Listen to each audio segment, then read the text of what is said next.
యేసయ్య నామములో ఎంతో శక్తి ఉన్నది. ఆయన శక్తి గల దేవుడు, బలవంతుడు, మహనీయుడైన యేసుక్రీస్తు గొప్ప దేవుడు. ఈరోజు ఆ గొప్ప దేవుని కొరకు మీ మధ్యలో కొన్ని మాటలు మాట్లాడుచుంటున్నాను. ఆ మాటలు ఏవంటే, మనిషిని ప్రేమిస్తున్నప్పుడు నువ్వు ఎవరినైతే ప్రేమిస్తావో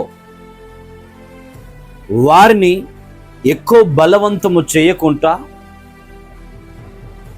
ఒకవేళ వారు నిన్ను ప్రేమిస్తే వారు నీ కొరకు సమయాన్ని తీసి నీతో మాట్లాడగలుగుతారు. ప్రేమ అనేది ఇద్దరికి ఉండాలి. ఆ ప్రేమ ఇద్దరికి ఉన్నప్పుడే ఇద్దరు మనసులు ఒకటి అవగలుగుతారు.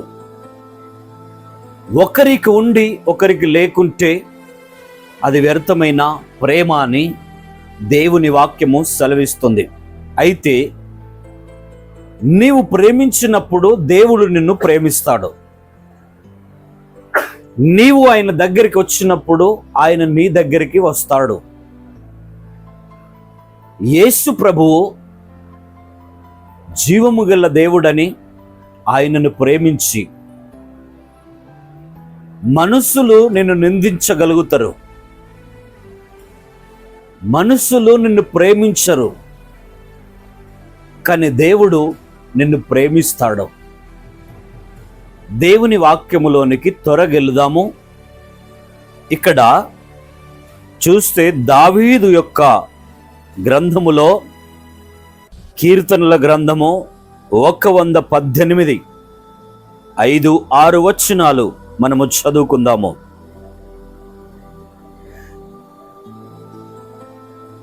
ఇరుకునందుండి నేను యెహోవాకు మొరపెట్టి తిని, విశాల స్థలమందు యెహోవా నాకు ఉత్తరమిచ్చెను.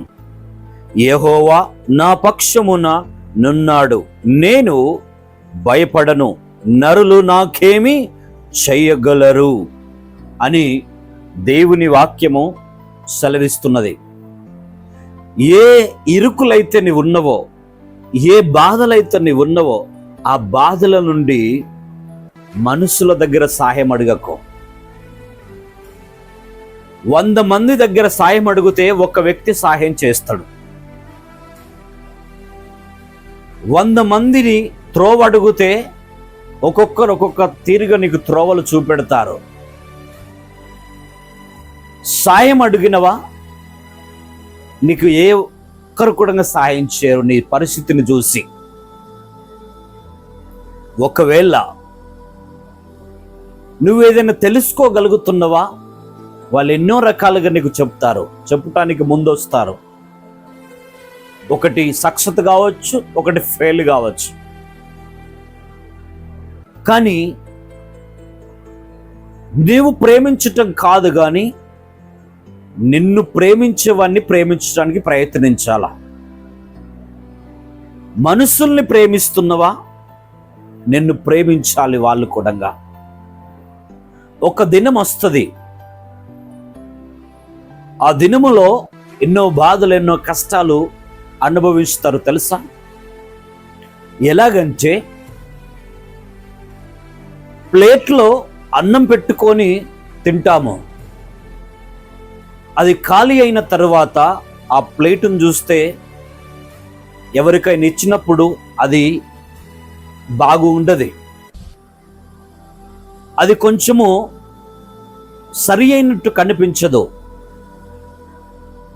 తినేటప్పుడు ఎంతో ప్రేమగా తిన్నను, అది ఖాళీ అయిపోయినప్పుడు దాన్ని కడగక ముందు చూస్తే అది ఎలా అనిపిస్తుంది, కనులకు బాధకరంగా కనిపిస్తుంది.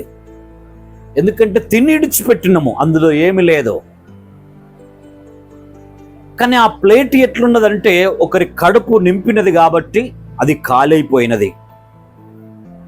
ఈరోజు మనిషి జీవితము కూడా అదే ప్రకారంగా ఉన్నది. ప్రియమైన సంఘముగా ఎంతో మందికి సహాయం చేయడానికి నీవు ఉన్నావు, చేసినావు. కానీ నీ దగ్గర అయిపోయినాక అందరికీ కారముగా కనిపిస్తావు. నీ దగ్గర ఎప్పుడైతే నువ్వు సహాయం చేయలేని స్థితిలో ఉన్నావో అప్పుడు నీవందరికీ వికారముగా కనిపిస్తావు. సమాజము ఒక తిన్న ప్లేటు లాగా నిన్ను పడేస్తున్నారు. కానీ దేవుని దృష్టిలో నువ్వు ఎలాంటి వాడవంటే, నువ్వు ఒకరికి కడుపు నింపినావు కాబట్టి నువ్వు చాలా మంచి వాడవు. ఈరోజు నువ్వు పనికిరాని వ్యక్తిగా ప్రజలకు కనిపించవచ్చు. ఈరోజు నువ్వు నీ స్నేహితులకు, నీ తోటి వారకు, నీతో పాటు ఉన్నవారు నిన్ను ప్రేమిస్తలేరేమో. నీ దగ్గర అన్నీ ఉన్నప్పుడు వాళ్ళు సంతోషంగా అనుభవించారేమో. ఈరోజు నీ దగ్గర ఏది లేదని నీకు దూరముగా పరిగెత్తుతున్నారు కదా. కానీ దేవుడు అంటున్నాడు, ఇరుకునందుండి నాకు మొరపెట్టుము, నేను నిన్ను విడిపిస్తాను. హల్లెలూయా, ప్రైజ్ ది లార్డ్. ఏ ఇరుకు ప్రదేశంలో నువ్వు ఇరుక్కొని పోయినవో, ఏ సమస్యలో నువ్వు ఇరుక్కొని పోయినవో, ఈరోజు ఏ బాధలు నువ్వు అనుభవిస్తున్నావో, నీ మనసును పెట్టుకొని కుమిలిపోతున్నావు కావచ్చు. ప్రజల సహాయం కొరకు ఎదురు చూడకు. దేవుడు ఏమంటున్నాడంటే, ఇరుకు నుండి నేను నీకు మొరపెట్టి తిని అని అన్నాడు. అప్పుడు విశాలమందు యెహోవా నాకు ఉత్తరం ఇచ్చెను. విశాలమందు, ఎంత విశాలత తెలుసా? ప్రజలు ఇవ్వలేని విశాలత నీకు ఇస్తున్నాడు దేవుడు.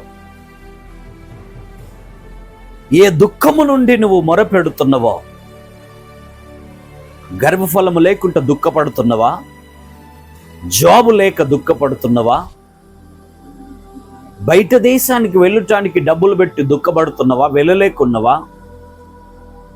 ఏ పరిస్థితి నుండి నువ్వు దేవునికి మొరపెడుతున్నావో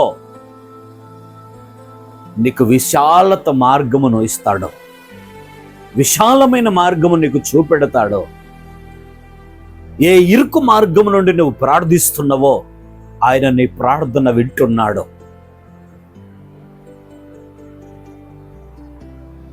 ఈరోజు నీ స్థితి ఎలా ఉన్నది? నువ్వు ఎలాంటి స్థితి అనుభవిస్తున్నావు నీకు తెలుసు. పిల్లల విషయము కానీ, భర్త విషయము కానీ దుఃఖముతో నువ్వు ప్రార్థిస్తున్నావా? నీకు విశాలత ఇవ్వబోతున్నాడు. నీ జీవితంలో సమృద్ధిని ఇవ్వబోతున్నాడు దేవుడు. నీ మొర ఆలకించేది ఆయన ఒక్కడే, ఈ ప్రజలు కాదు. నీతోటి పుట్టిన వారు కూడా నీకేం సాయం చేయలేరు.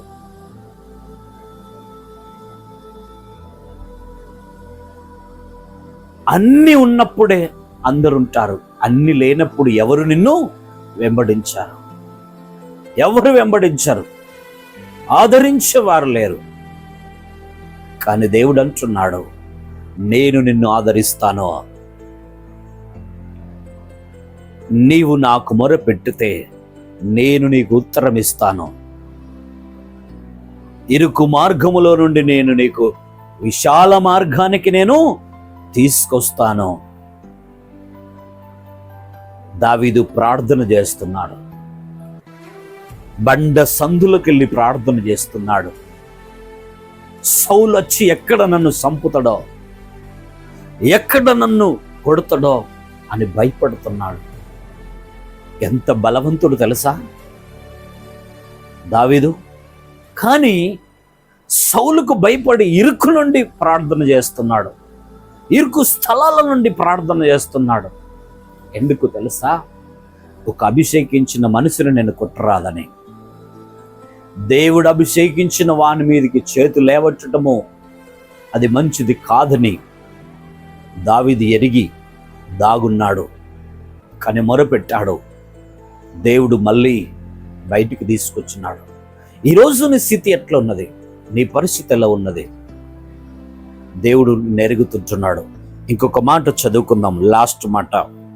ఇదే దావీదు కీర్తనలు 121:7-8 చూస్తే, ఏ అపాయమును రాకుండా యెహోవా నిన్ను కాపాడును, ఆయన నీ ప్రాణమును కాపాడును, ఇది మొదలుకొని నిరంతరము నీ రాకపోకలయందు యెహోవా నిన్ను కాపాడును.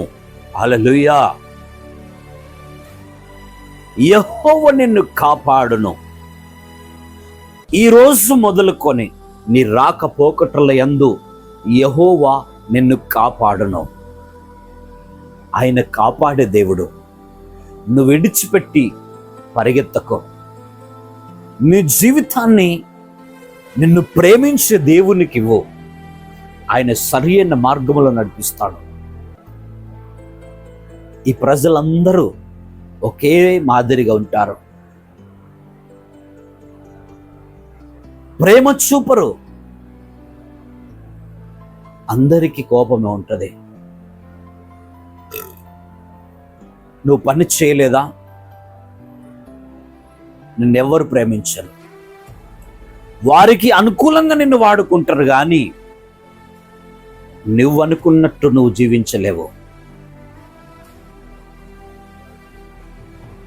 నువ్వు అనుకున్నట్టు జీవించాలంటే స్వేచ్ఛగా బ్రతకటం నేర్చుకో.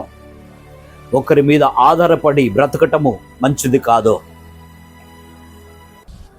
ఒకరి మాట మీద ఆధారపడి నడవటము మంచిది కాదో. నిన్ను సృష్టించిన వాణ్ణి యేసు ప్రభును నమ్ముకో. యేసు ప్రభును సొంత రక్షకునిగా చేసుకో. ఆయన నీకు మార్గాన్ని చూపుతాడు, ఆయన నీకు పనిస్తాడు, ఆయన నిన్ను నడిపిస్తాడు. ఆయన మార్గంలో నడుచడానికి ప్రయత్నించు. బ్రతికున్నంత కాలము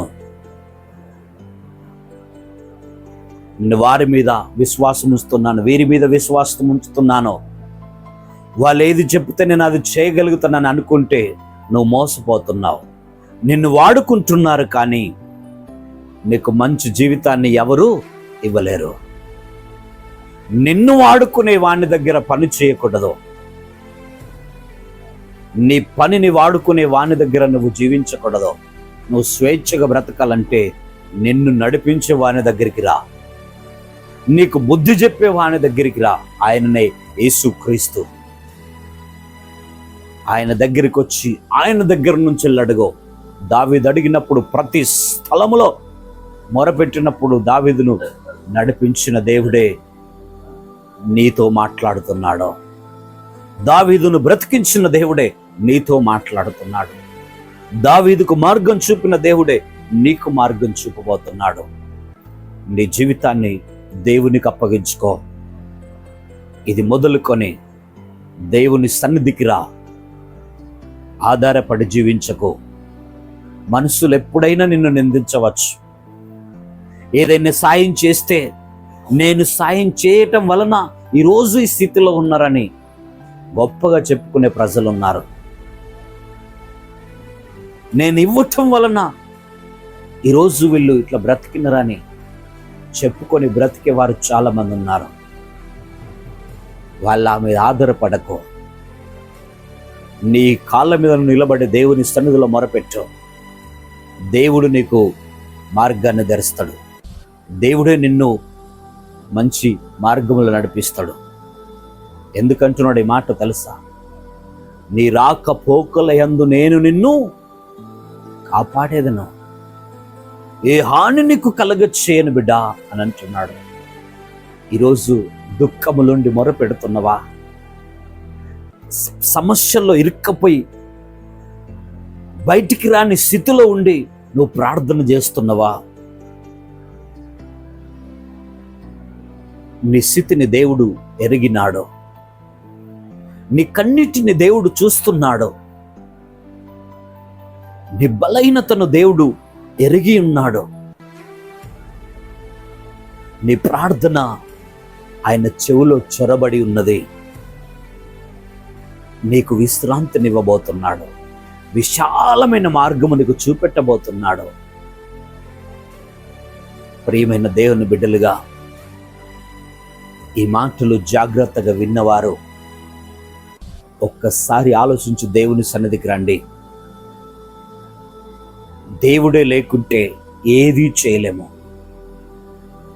యేసు ప్రభువే నీ జీవితంలో లేకుంటే ఏదీ సాధించలేము. వ్యవసాయం చేసేవాడు వర్షము లేకుండా, దేవుడిచ్చిన వాన లేకుంటే వ్యవసాయం చేయలేడు. అని బ్రతుకు వేస్ట్. ఈరోజు దేని మీద ఆధారపడుతున్నావు? నీ జీవితమును దేవునికి అప్పగించు. దేవుడు నీకు అన్ని సమకూరుస్తాడు. కానీ మొట్టమొదట నువ్వు ఆయన దగ్గరికి రావాలా. ఆయన దగ్గరికి వచ్చినప్పుడే నీకన్నీ కలుగుతాయి. అబ్రాహామును పిలిచినప్పుడు చిత్తం ప్రభువా నేను నీ దగ్గరికి వస్తున్నాను వచ్చాడు. దీవించబడ్డాడు. ఆయన సంతానం విస్తారంగా ఫలించింది. అలాగ నీ సంతానం ఫలించబోతున్నది. నీ గర్భమును తెరవబోతున్నాడు దేవుడు. ఎవరినో సాదుకుంటాడు అనుకుంటున్నావా? ఎవరినో దత్తత తీసుకుంటున్నా అనుకుంటున్నావా? వాళ్ళు కొంతకాలమే.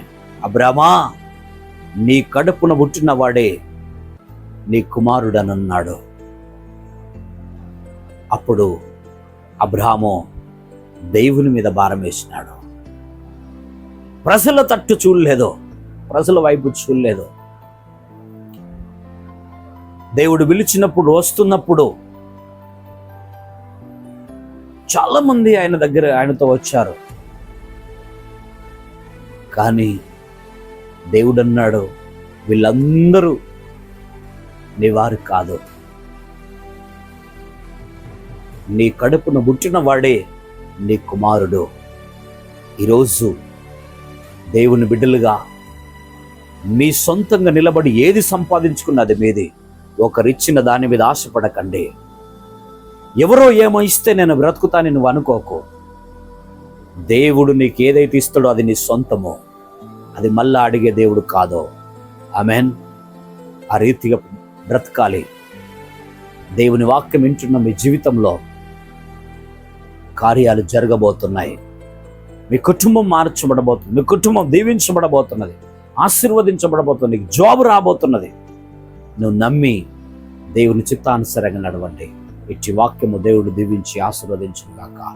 ఆమెన్. రండి ప్రార్థించుకుందాం.